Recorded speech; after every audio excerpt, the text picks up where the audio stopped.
quiet village of Umuoma, there lived a loving couple named Obinna and Amarachi. For many long years, their compound was silent.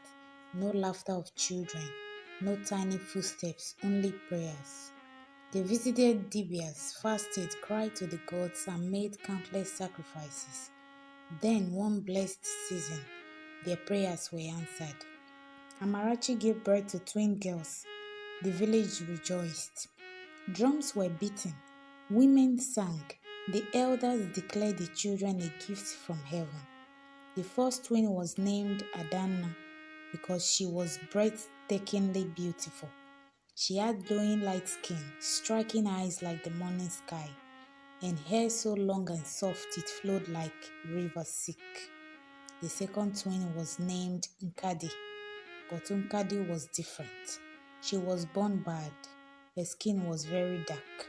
Her features were rough, and many whispered cruel words when they thought no one was listening. Though their parents loved them equally, the world did not. Wherever the twins went, people admired Adanna, such beauty. She will marry a king. But when Nkadi passed, some laughed, some stared, some children even ran away. Slowly, a seed began to grow inside Nkadi's heart. Jealousy, bitterness, pain. As they grew, Adanna remained gentle and kind. She loved her sister deeply and never mocked her. But Nkadi's heart hardened. She avoided mirrors. She avoided gatherings. And worst of all, she began to hate her own twin. One day, during the New Yam festival, the entire village gathered. Adanna danced gracefully, her beauty capturing every eye. Nkadi stood alone in the shadows, her chest burning. That night, consumed by envy, she made a terrible decision.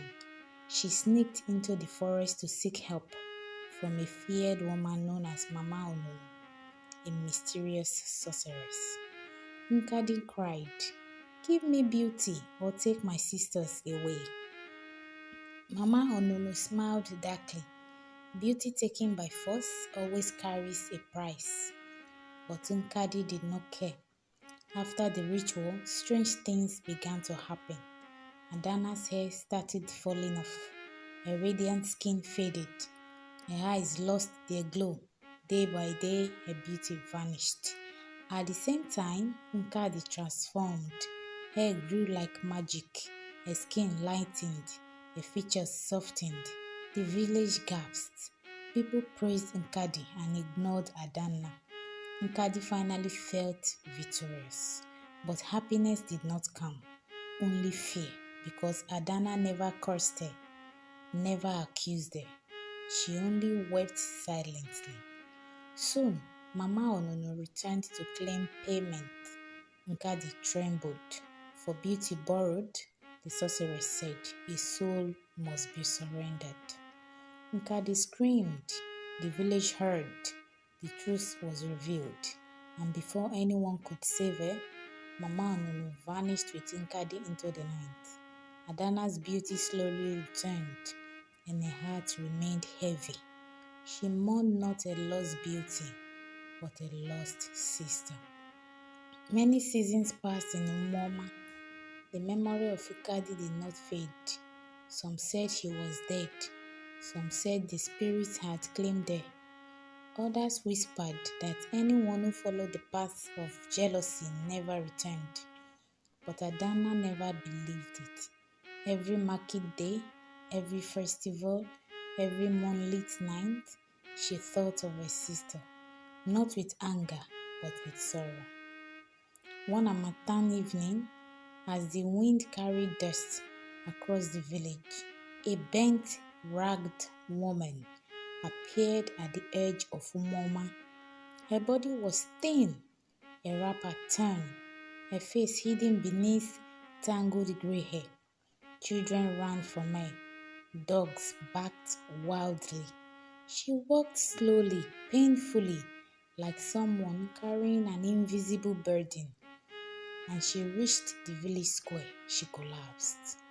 In a faint voice, she whispered, Water. Adanna, known for her kindness, rushed forward despite warnings. But the moment their eyes met, her heart stopped. It was Nkadi, but not the Nkadi anyone remembered. Her once stolen beauty was gone. Her skin was scarred. Her eyes carried deep suffering. She looked like someone who had lived through countless horrors. The village gasped in disbelief. How is this possible? Did the spirits release her? But Nkadi wept. Through tears, she told the story. Mama Onunu had taken her not to a palace of beauty, but into a life of torment. Each day, her beauty faded. Each day, she felt the pain she once wished upon her sister. Each day, she begged for mercy. Until one day, the spirits of the forest spoke. Only repentance and forgiveness can break the chain of envy. So she was released, broken, humbled, human again. The villagers watched closely. Would Adanna reject her? Would she remind Nkadi of her wickedness? But Adanna did something no one expected. She embraced her sister tightly, tears flowing. My sister, you have come home. Nkadi collapsed in guilt. I tried to destroy you. Adanna replied softly, but you are still my blood. Though Nkadi never regained magical beauty, peace slowly returned to her heart. For the first time in her life, she smiled without comparison, without envy, without hatred. The village elders declared, the girls punish, but they also forgive those who truly change. And from that day, Nkadi became known not for ugliness, but for wisdom and humility. Years passed peacefully in Umuoma. Time healed many wounds. Adanna married a kind hunter named Chibuzo, and their home was filled with laughter. Soon, she gave birth to a baby girl. She was named Ifunanya, meaning love. But what stunned the village was not just the child's birth, it was her appearance. Ifunanya possessed an unusual, radiant beauty, unlike anything Umuoma had ever seen. Her skin glowed like dawnlight. Her eyes shone with strange brilliance, and wherever she crawled, people felt an unexplainable calm. The elders murmured, this child carries something beyond ordinary beauty. Though Nkadi had long abandoned jealousy, a quiet fear began to trouble her heart. She loved the child deeply. Yes, memories haunted her. What if envy rises in me again? What if the spirits are testing me? She avoided mirrors, avoided praise, avoided anything that reminded her of the past. But destiny cannot be avoided. As if Funaya grew, strange things began to happen. Plants flourished where she played. Quarrels stopped when she cried. Even sick villagers claimed relief after she touched them. Soon, a traveling diviner arrived and upon seeing the child, froze in shock. This is no ordinary child, he declared. She is marked by the spirit of balance, the one who restores broken hearts. One market day, a cruel group of villagers began whispering again, this time about Nkadi. See how Adanna's child is beautiful, but Nkadi remains as she is. Old wounds stirred, pain returned, Nkadi's chest tightened. For a brief moment, the ancient shadow of jealousy resurfaced. Dark thoughts flickered. Why must beauty follow Adanna's line forever? But before bitterness could take root, little Ifunanya ran to Nkadi, wrapped her tiny arms around the leg, and smiled, not with pity, not with comparison, but with pure love. Something shattered inside Nkadi.